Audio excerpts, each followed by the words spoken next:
Hello and welcome to Humans of Reliability. Today I am here with Zameel, who I'm very excited to get to know a little bit better. So, as always, I will hand it over to you, Zameel, to tell us a little bit about yourself and what you do. Thank you, Ashley. So my name's Zameel. I'm the VP of Site Reliability and Security Engineering here at Aircall.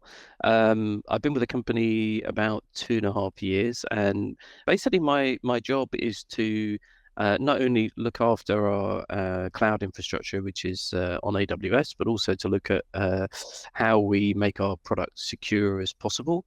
But also, I'm kind of the champion for the reliability topic across the company, which is increasingly a cross-functional concern. It's not just a technology concern. And yeah, that's a little bit about me and what I do here at Aircall. Perfect. I love when I see security and reliability grouped together under one leader. I've worked in situations where security and reliability had such similar needs, but also couldn't always agree on like the best way to solve them. And I think having those things grouped together is really logical. Do you think that that gives you any advantages at Aircall, or how did that come to be? I would say it came to be organically. So there's obviously a thing around DevSecOps, right? That Yeah. has kind of become a bit of a thing. But I think from a organizational perspective, if you think about security management and infrastructure management, there's lots and lots of parallels. There's tools that you need to manage the cloud infrastructure. There's tools that you need to manage the application infrastructure, and so you get a lot of synergies by just grouping the tools together. Then when you think about it organizationally, if you think about the missions for both, increasingly security is viewed as not a blocker, but as an enabler. And the same is true for site reliability engineering. So you've got cultural mission that's the same as well in terms of enabling your developer teams to be like shipping things as securely and reliably as possible. So there's lots of obvious synergies. And then I guess the last thing is just from like a process perspective, there's lots of synergies as well. So I think you can make it work in different organizational departments, but just the fact that they're together allows you to just bring all those enabling kind of functions together, and they become like a bit of a multiplier for the organization. So you're not having departments work against each other. So that's kind of the philosophy behind it. Yeah, that's really interesting. I also saw, so I always do a little LinkedIn research before I meet somebody new. And I saw that you got your bachelor's of computer science in, looks like 1994. Very different era of tech. I think like I wasn't working in the industry yet at the time, but I can imagine it wasn't quite the sexy, ping pong tables in the office situation it is now. So first of all, congrats on 30 years in tech, but also what has kept you motivated to continue a career in this industry over that time span? When I graduated from university, this is like kind of showing my age a bit now, but it was the year that Tim Berners-Lee had published the World Wide Web. So obviously everything I learned at school had become kind of irrelevant by the time I had graduated. So I was dealing with the pace of innovation was equally fast as it was then as it is now. But in terms of what's kept my career going, I mean, I think it's just being in an industry where you're always pushed to learn. And I think if you're the kind of person that really enjoys, taking on new challenges and growth and that kind of growth mindset, that's probably the first thing. The second thing is obviously IT as an enabler for business was really at the beginning of its journey. And so I've seen and witnessed and been part of that effort to really bring IT away from just being a cost center to an enabler for business, to the point now where obviously in the last 20 years you've got businesses which are completely centered around IT as a business, right, in terms of SaaS and things like that. So I think definitely the growth part of it. I think just the way that the uptake in industry in both business and consumer has opened up loads and loads of different job opportunities. So being part of that evolution. And then I think probably the last thing is just working with really smart people, and trying to gravitate towards smart people has kind of kept me interested in the career.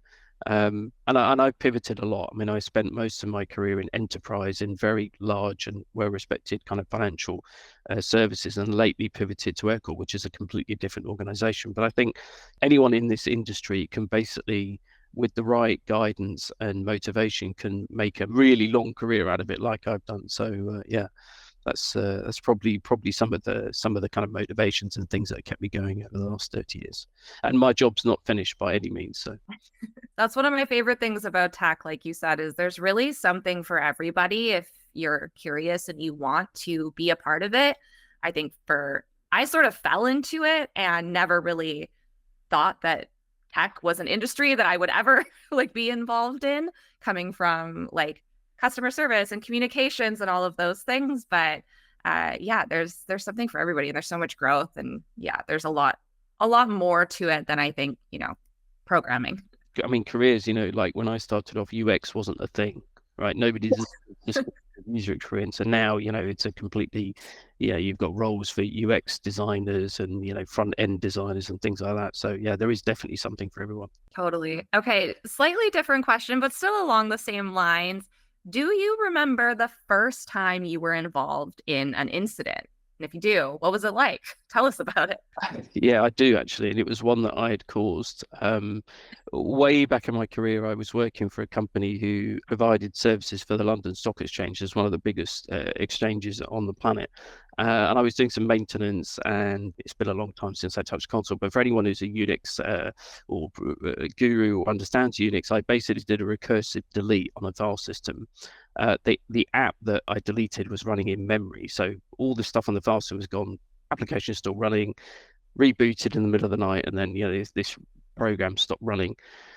And at that time, we didn't really have the tools to manage incidents. The company didn't really have a process. It was kind of one of those learning through experience kind of things, where not only was I the person who caused the incident, but I was also the person that then had to try and fix it. So I learned a lot of valuable lessons from that. Like, don't do maintenance, on your own. Like, try and get somebody to check things, and then, have a process that allows you to recover your system. Because most importantly, the thing that I failed to do in that, apart from do something technically wrong, was the communication was a mess. Like, just being able to communicate en masse at scale to all levels of the company just didn't exist. Thankfully, nowadays you have loads and loads of tools, and most people have processes to do all that. But yeah, that one sticks in my mind, and is something I will never forget ever, to be honest. I think you have to have that type of experience at some point if you're going to do this work. Like, you have to really understand the pain of it, both causing it and trying to fix it. So, Yeah, as much as it sucks at the time, you can't really do this without it. right.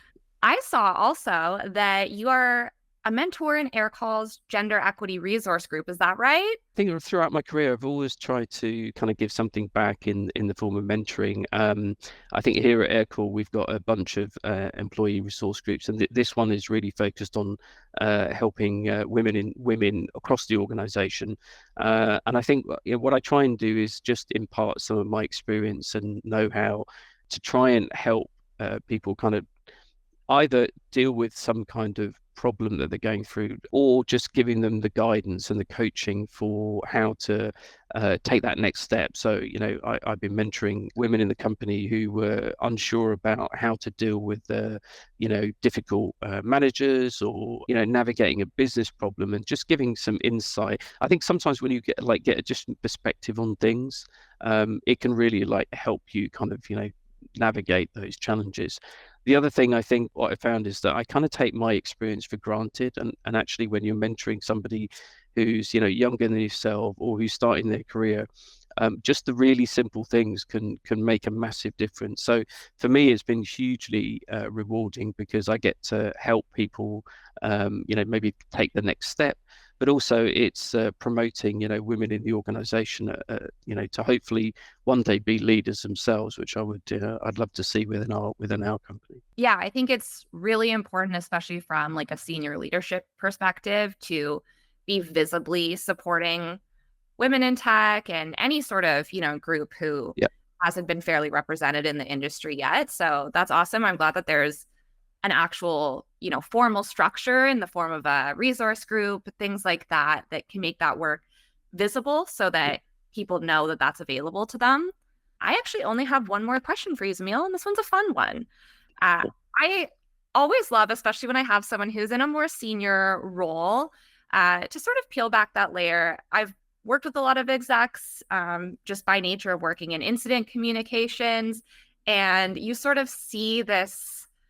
I think like it's naturally intimidating, somebody who's built a long career and is in a leadership position. And I'd like to know, what is something about you outside of work that might surprise people who only know you professionally as the VP of reliability and security? God, I'm not sure there's anything really exciting to say. I mean, oh God, that's a really difficult question to answer. I thought that What was would my be, easy question. yeah, what would be I like that something that it's difficult. I mean, I do have an interesting fact. I mean, it's not something I generally do every day or talk about every day, but the year that I was born, there was a survey that was done by the UK government.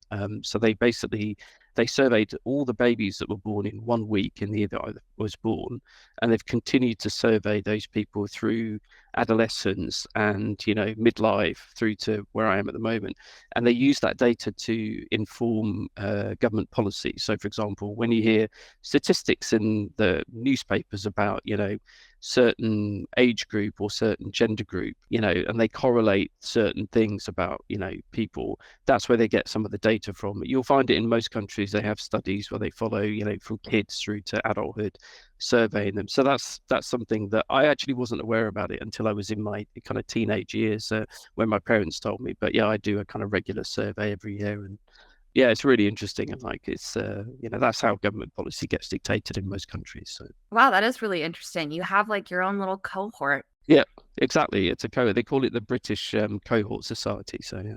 That's fascinating. I'll have to see. I'm sure we have some sort of equivalent to that in Canada. Yeah. Awesome. Well, it's been really fun to get to know you, Zameel. Thank you so much for having this conversation with me. The last thing I also like to invite my guests to do is, if there's anything you'd like to share or plug, it could be, a personal blog or project. It could be if you're hiring for your team, or just something about Aircall, whatever you want to do. Yeah, we are actually in the middle of hiring. So on our page, aircall.io/careers, we've got a number of positions across go-to-market and R&D. So if there's anyone out there who's I know at the moment it's particularly challenging for lots of people. So anyone who's open to work that meets the criteria that we're after, then, please do apply. We're always on the lookout for talented people. Perfect. Well, thank you so much for the conversation. Wishing you all the best. And yeah, we really appreciate you being on the show. Thank you, Ashley. I appreciate it.